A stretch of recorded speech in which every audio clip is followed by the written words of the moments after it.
आप कोई साधारण सा काम कर रहे हैं, वो प्रेम के लिए ही करते हैं। एक लड़का एक लड़की को चाहता है, क्यों चाहता है? वो उसकी चाहत तो पूरी हो जाती है 2-4-10 दिन के बाद, लेकिन कोई खोखलापन रह जाता है जो जिंदगी भर पूरी नहीं होती है। यही है कबीर साहब का प्रेम, जो रुपये पैसे और जिस्म से दौलत से बहुत आगे की चीज है। ये बच्चों की आंखों में आप देख सकते हैं। बनारस या वाराणसी, जिसे आज हम कहते हैं, आज से कोई 600 बरस पहले काशी नाम से जाना जाता था। काशी भारत की सांस्कृतिक राजधानी थी। काशी जो धर्म नगरी कही जाती है, वहां पर मंदिर से घंटियों की आवाज आ रही थी, मस्जिदों से अजान के बोल गूंज रहे थे। एक धार्मिकता आबो हवा में छाई हुई थी। लेकिन जो वहां के नागरिक थे, गरीब तबके के लोग थे, जिन्हें आज आप एसटी एससी ओबीसी कहते हैं, गरीब तबके के, नीची जाति के, दलित पतित महादलित कहे जाते हैं, इन लोगों के साथ भेदभाव हो रहा था। सामाजिक, आर्थिक, राजनैतिक, भौगोलिक तमाम तरीके की बुराइयां थी। उसी भक्ति काल के स्वर्णिम युग में सदगुरु कबीर साहब का पदार्पण होता है। एक गरीब जुलाहे के यहाँ पाले जाते हैं। वो आते हैं एक फूल की तरीके से, और कोई बंदिश नहीं है, उन्हें कोई भी उठा ले जाए। वो जाति परंपरा संप्रदाय से बहुत दूर के चमकते सितारे थे। गरीब जुलाहे के यहाँ लालन पालन हुआ। उस वक्त काशी में बहुत बड़े पंडित रहा करते थे। स्वामी रामानंद उनका नाम था। वो 1000 कोशिश करते रहे कि मेरे गुरुकुल में कबीर ना आए, लेकिन कबीर साहब की ऐसी सच्चाई देखा उन्होंने, उनके अंदर एक जुनून देखा सच को जानने का। जो भी सत्य है इस जगत में वो पी जाना चाहते थे कबीर साहब, और आखिरकार रामानंद भी इंकार नहीं कर पाए और अपने यहाँ उन्हें आने का वो मौका दिए। और जब कबीर साहब उनके दरबार पहुंचे, उनके गुरुकुल पहुंचे, तो सवालों की झड़ी लगा दिए। रामानंद स्वामी को पता चला कि ये कोई साधारण बालक नहीं है, इनके अंदर वो ताकत है, औकात है कि ये आने वाले दिनों में दुनिया का मसीहा हो सकता है। तो इस तरीके से सदगुरु कबीर साहब की शुरुआत होती है, काशी के अंदर एंट्री होती है। फिर तो आप सब जानते हैं कबीर साहब के विद्रोही स्वर को, लेकिन आज हम बात करते हैं जिन पर बात नहीं होती है। आप सब भी आए हैं उसी चीज के लिए, जाने अनजाने में उसी चीज की आपको तलाश है, और उसी की वकालत, उसी की खोजबीन, उसी के लिए पूरी जिंदगी दांव पर लगाए थे साहब। लेकिन हम उनके दांव लगाने के ढंग को पहचानते हैं। आज पूरी दुनिया कबीर साहब के रिबेलियस अंदाज को, विद्रोही स्वर को जानता है। जो उनके बगावती तेवर रहे हैं, उनकी पूरी दुनिया दीवानी है, उनके चाहने वाले भी और उनके ना चाहने वाले भी। लेकिन वो बगावत क्यों कर रहे थे, वो विद्रोह क्यों कर रहे थे दुनिया में? वो क्यों बोल रहे थे संतो पांडे निपुण कसाई, बकरा मारी भैंसा पर धावे दिल में दर्द न आई? क्यों बोल रहे थे? आज आप खुद से पूछिए वो क्यों बोल रहे थे धर्म के ठेकेदारों के खिलाफ। कंकड़ पत्थर जोड़ के मस्जिद लिया चुनाए, ता चढ़ मुल्ला बांग दे, क्या बहिरा हुआ खुदाए?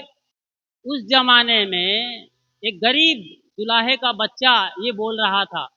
बड़े बड़े ठेकेदार थे, मुल्ला मौलवी मुसलमानों में, पंडित पुरोहित ये ठेकेदार आते हैं हिंदुओं में, पोप पादरी आते हैं ईसाइयों में। तो ठेकेदारों के ठिकाने पर वो एकदम अटैक कर रहे थे, जैसे आज की भाषा में कहें तो ड्रोन से हमला कर रहे थे, एक मिसाइल दाग रहे थे।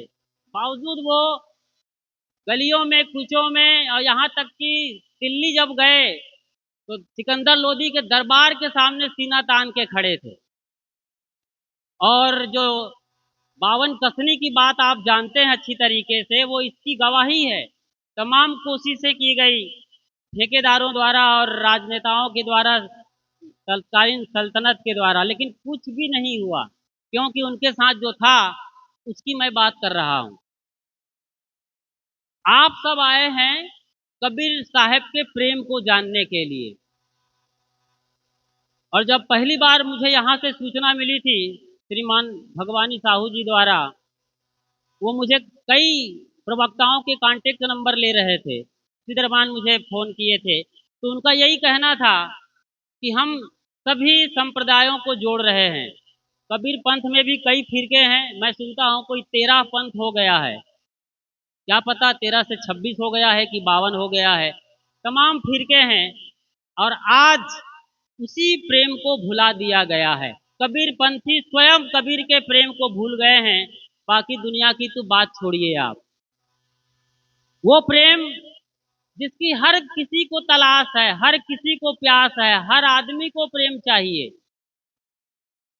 मैं कोई फिल्मी प्रेम की बात नहीं कर रहा हूँ, मैं कोई जिस्मानी प्रेम की भी बात नहीं कर रहा हूँ। वो प्रेम जिसको लेकर पैदा होते हैं और जिसको तलाशते तलाशते शायद बगैर पाए इस दुनिया से विदा हो जाते हैं, उसी को कबीर साहब जन जन तक पहुंचाना चाहते थे, दिल से दिलों तक पहुंचाना चाहते थे। उसकी पूरी वाणी को आप पढ़िए, समझिए। प्रेम कोई बहुत बड़ी चीज नहीं है, प्रेम बहुत साधारण से साधारण चीज है। भले ही कबीर साहब की वाणियों में क्रांति की आग है, मगर जो प्रेम के फाग हैं उसे भी अच्छी तरीके से समझना है। प्रेम क्या चीज है?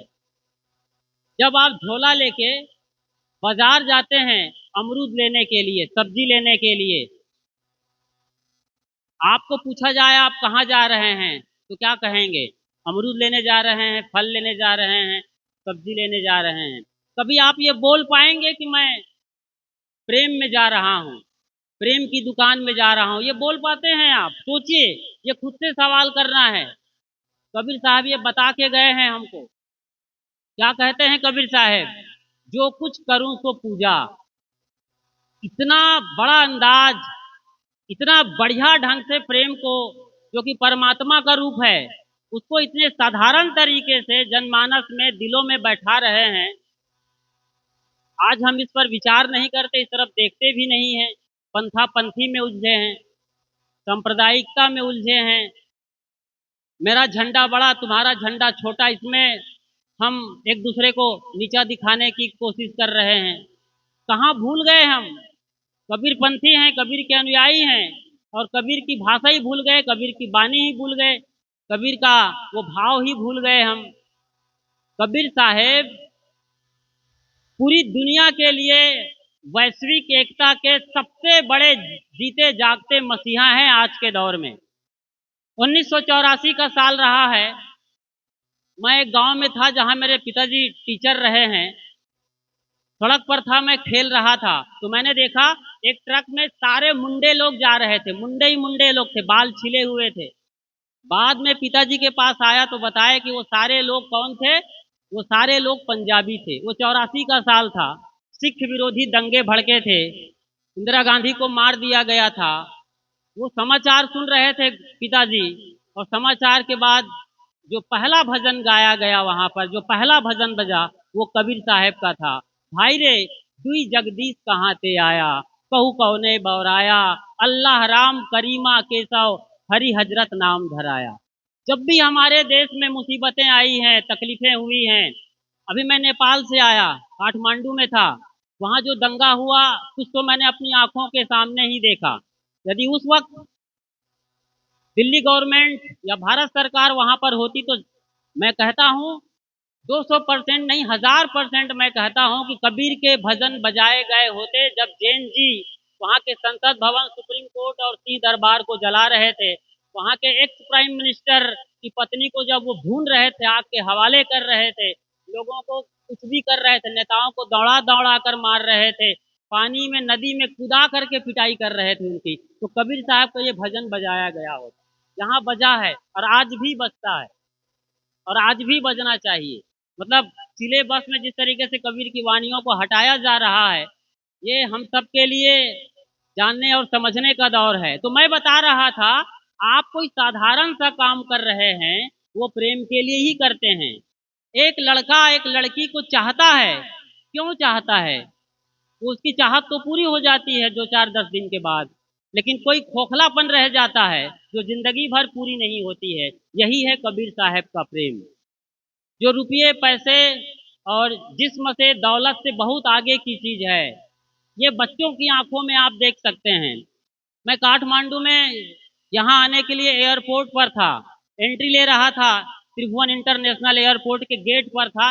1 घंटा टाइम था, तो मैंने कहा कुछ वीडियो शूट कर लिया जाए। तो मैं वीडियो बनाने की तैयारी कर रहा था, उधर से एक नेपाली लड़की आई, जिसे मैं जानता नहीं, मैं देख भी नहीं रहा था उनको। वो आई और मेरे हाथ से मोबाइल ले ली। सोचिए जरा, मोबाइल ले ली, कहा आप आराम से बोलिए, जो बोलना है आप खड़े हो जाइए, मैं फोटो शूट करती हूँ और वीडियो शूट करती हूँ। मुझे पता ही नहीं था, मतलब आंख भी नहीं मिलाया, मैं कौन लड़की थी वो कौन आज भी नहीं जानता। उसने वीडियो शूटिंग शुरू कर दी। मतलब ये है प्रेम, जब हमें कुछ भी नहीं चाहिए फिर भी हम दूसरों के लिए जीना शुरू कर देते हैं। जब दूसरों के अंदर कोई परमात्मा देख लेते हैं, तब हम सचमुच में प्रेम में होते हैं। ये है कबीर साहब का प्रेम। साहब कहते हैं, जब मैं था तब हरि नहीं, अब हरि है मैं नाही, प्रेम गली अति सांकरी, जामे दो न समाही। ये हम सबको सुनना है, मुझ जैसे साधु संत को भी, जो कहीं ना कहीं आश्रम के हेड ऑफ डिपार्टमेंट हैं, सदगुरु हैं, प्रमुख हैं, महंत हैं, दीवान हैं, या और अध्यक्ष वगैरह हैं, या आप जैसे लोग जो कबीरपंथी हैं, पति पत्नी हैं, माँ बाप हैं, दादा दादी हैं, ताऊ ताई, चाचा चाची, या बेटे बहू हैं, ये मैं को निकालिए, ये बिल्कुल नकली मैं है, ये कभी काम नहीं आता है। आप मैं के पहले भी थे जब बचपन में थे और प्रेम से भरे हुए थे। जब से आप पति हुए हैं, पत्नी हुए हैं, ये आपका प्रेम खो गया, मैं बचा हुआ है। ये मैं बहुत झूठा है। जैसे समंदर में लहरें उठती है और एक लहर कहे कि मैं ये हूँ, फलानी या फलाना, सोचिए उसकी क्या औकात है। अभी उठी है लहर, अभी गिर जाएगी, मैंपन खो जाएगा। तो ये मैं बिल्कुल अभी जाने वाला है आपका, ये मैं से बाहर निकलिए। तो जो सदगुरु का प्रेम है तब प्रकट होगा। प्रेम न बाड़ी उपजे, प्रेम न हाट बिकाए, राजा प्रजा जेहर से शीश दे ले जाए। इसके लिए कोई सौदेबाजी की जरूरत नहीं है, बस अहंकार जो हमारी खोपड़ी है, जो मैं बनकर बैठा है, इसी मैं को हम खत्म कर देते हैं, तो अपने आप जो भी प्रकट होगा वही परमात्मा है, वही कबीर साहब का प्रेम है। इसकी तमाम परिभाषाएं हैं, आप सब जानते हैं, समझते हैं। उम्मीद करता हूँ कि हम सब जो कबीरपंथी हैं, अलग अलग अखाड़े में रहते हैं, आश्रम में रहते हैं, मठ में, गुरुद्वारा और चौबारे में रहते हैं, हम सबको चाहिए कि कबीर साहब के आने का अंदाज फूल में हुआ, जाने का अंदाज भी फूल में हुआ। पूरा जीवन फूल जैसा था उनका, सुगंधी बिखेरते रहे। इसी सुगंधी को पकड़ें, कबीर साहब के प्रेम को पकड़ें, कबीर साहब के सत्य और अहिंसा को। बाकी बहुत छोटी चीजें हैं, तो पूरा कबीर पंथ एक है। और ऐसे ही पूरे कबीर पंथ को एक होना है, एक मंच पर आना है। ये बहुत बड़ा अवसर है कि यहाँ के आयोजकों ने पूरे कबीर पंथ को इकट्ठा ही नहीं किया, बल्कि सिख मुस्लिम संप्रदाय के लोगों को भी यहाँ पर लाके बुलाया। इसके लिए इस कार्यक्रम के मुख्य जो ऑर्गेनाइजर हैं, विप्लव जी, उसके लिए एक बार जोरदार ताली बजाइए आप। मैं पहली बार देखा कि छत्तीसगढ़ में कोई लड़का, वो पैथोलॉजी डॉक्टर हैं, पैथोलॉजिस्ट हैं, डॉक्टर हैं, उसके बावजूद उनकी अच्छी साहित्यिक पकड़ है, और नाम भी क्या गजब का है, विप्लव। तो आने वाले दिनों में एक जलजला उठाए, एक तूफान उठाए कबीर साहब के लिए, कबीर पंथ के लिए, सत्य के लिए, प्रेम के लिए, और उनका मिशन काफी बड़ा हो, कामयाब हो। बहुत अच्छी शुरुआत करी है, एक बढ़िया प्यारा सा एक होनहार नौजवान हमें मिला है। इनके जैसे कम से कम 10 25 जवान चाहिए हिंदुस्तान को, तो हिंदुस्तान का नक्शा बदल जाएगा। और जो विश्व गुरु रहा है कभी कभी हमारा देश, वो फिर से चमकता दमकता विश्व गुरु बन जाएगा। ऐसा ही हो, इन्हीं उम्मीद के साथ आप सबको साधुवाद, शुक्रिया, साहेब बंदगी।